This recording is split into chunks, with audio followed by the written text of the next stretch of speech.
Ce vidéo-ci parlera de la façon qu'on peut déterminer la variation d'enthalpie en laboratoire, soit de façon expérimentale. Donc, normalement, l'appareil qu'on utilise, c'est un calorimètre. Donc, le calorimètre, il peut en avoir différentes sortes. Tu peux avoir un calorimètre où il y a une chambre à combustion.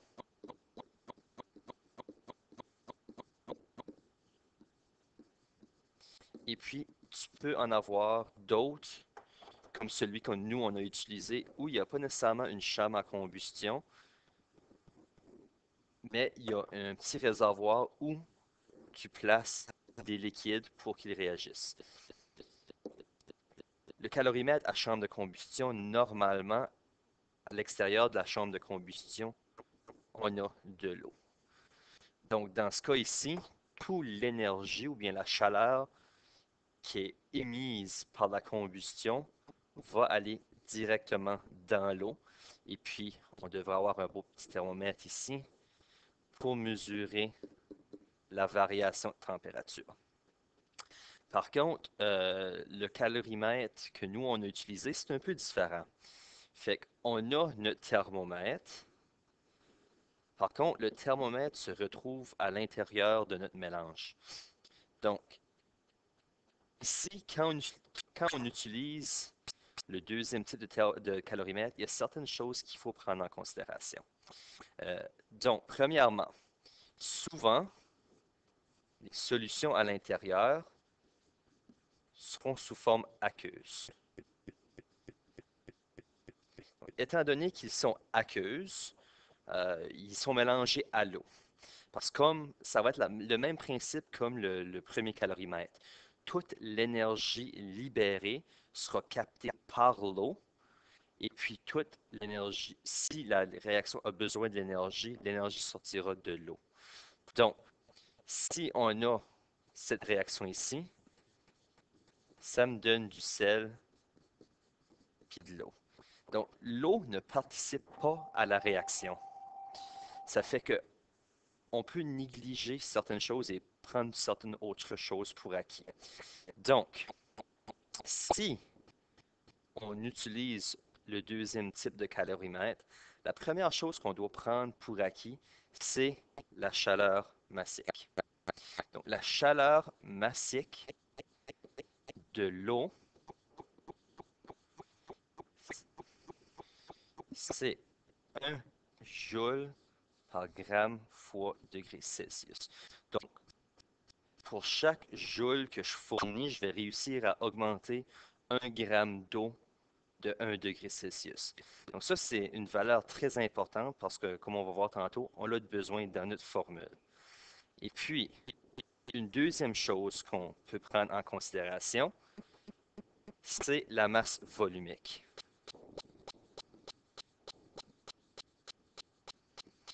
Donc, étant donné que c'est de l'eau, 1 millilitre égale à 1 gramme. Donc ça, c'est une deuxième chose qu'on peut prendre en considération, qu'on peut prendre pour acquis lors des calculs. On a la masse volumique de l'eau, qui est de 1 gramme par millilitre. Donc, 1 millilitre, c'est équivalent à 1 gramme. On a sa chaleur massique. Et puis, la dernière chose qu'on peut prendre en considération, c'est le volume total d'eau. Donc, par exemple, dans l'exemple que j'ai ici de la neutralisation de l'acide chlorhydrique et puis l'hydroxyde de sodium, admettons que j'ai 50 millilitres de base et 50 millilitres d'acide. On va prendre pour acquis que le volume total est de 100 millilitres. Puis on va aussi prendre pour acquis que ce 100 millilitres-là est de l'eau. Okay? Donc, étant 100 millilitres d'eau, on va dire qu'il y a présence de 100 grammes d'eau. Okay?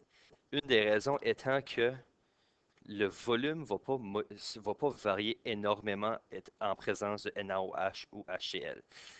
Surtout à des concentrations très basses, euh, la variation sera minime, donc on la néglige et on prend pour acquis que le volume total n'est que de l'eau. En fin de compte, ça facilite nos calculs. Et puis pour le premier calorimètre qu'on a vu, mais le volume total de l'eau, mais ça sera égal à la quantité d'eau qu'il devrait avoir à l'extérieur de la chambre de combustion. Okay? Donc, il y a une petite différence entre ces deux types de calorimètres-là. Et puis, la raison que toute cette information-là est importante, c'est parce que la formule qui nous permet de déterminer l'énergie ou la quantité de chaleur soit libérée ou absorbée a cette allure ici. Donc, M, c'est la masse. Dans notre cas, ce qui est important, c'est la masse d'eau, parce que toute la chaleur va être libérée dans l'eau. C'est l'eau qui va capter la chaleur. Et en captant cette chaleur, il va y avoir une variation de température. Donc ça sera ta température finale moins la température initiale. Donc la variation de température va être due à la chaleur captée par l'eau. Okay? Puis cette chaleur-là, c'est la chaleur qui a été libérée par la réaction chimique. Et puis finalement, on a le petit c, qui est la chaleur massique. Tantôt, je crois avoir fait une erreur. Je crois que j'ai dit que c'était 4,1, mais en fait, c'est ce que j'avais dit que c'était 1, mais c'est 4,18 joules par gramme fois degré Celsius. Ça fait que je vais juste retourner vers le haut un peu. Ici, où j'ai dit que la chaleur massique de l'eau était de ceci, ben, c'est pas vrai. Je me suis trompé. C'est plutôt 4,18 joules sur gramme fois degré Celsius. Donc, la chaleur massique de l'eau étant constante, dans notre cas, c'est pas mal tout le temps la chaleur massique de l'eau qu'on va utiliser, à moins qu'il y ait un changement au niveau des solutions.